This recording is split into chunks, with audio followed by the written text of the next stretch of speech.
te reihi, 201 tēnei ngā tāne, 11 tau me raro I ho te pake ke taki ono 250 mita. He whiringa toa tēnei mō te wahanga Te Ihu, kei te aratuatai, te kura taumata o Panguru, te Aute College, te kura kaupapa o Ruamata, Pacific Advanced Secondary School kei te aratua whā, Hamilton Boys High School, Gisborne Boys High School, Rotorua Boys High School, Hastings Boys High School, Ngātai a te Awharekura, Mount Albert Grammar School kei te aratua ngahuru, te rangi a Niwaniwa, Manukura, Tuianu Lagaic High School kei te aratua ngahuru mā toru.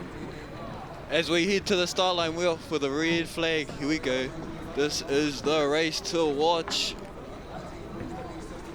And we're off with a black flag. Good one. Too excited, te whānau.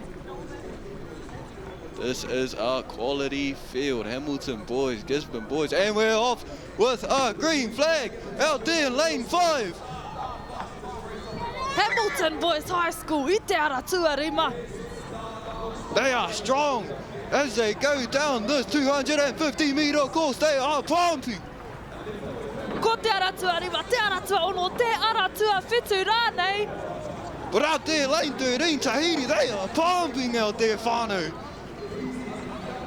Taku mōhio kei te aratua ono, Gisborne Boys High School I tēnei wā. Well, Gisborne Boys High School, they are showing why they are one of the fastest qualifiers as they pump their way down to the finish line. Woo, Gisborne Boys High School. They're out there, go boys, go!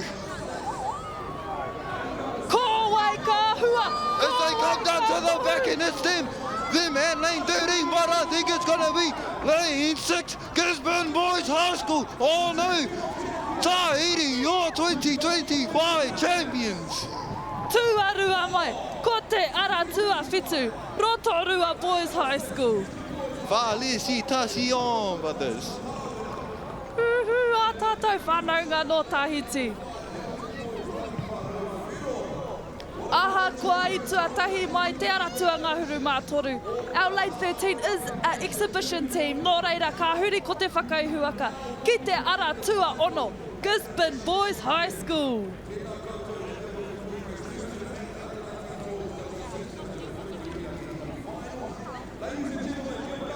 Jack Gifford, C1. What an incredible pace. Kai and Aiton, Fraser Wainu, Kane Soto, Te Awhio, and Jeremiah. What a team. That's Maya, isn't that your team? Nah. So I'm Gabby Wainu's team. What a coach.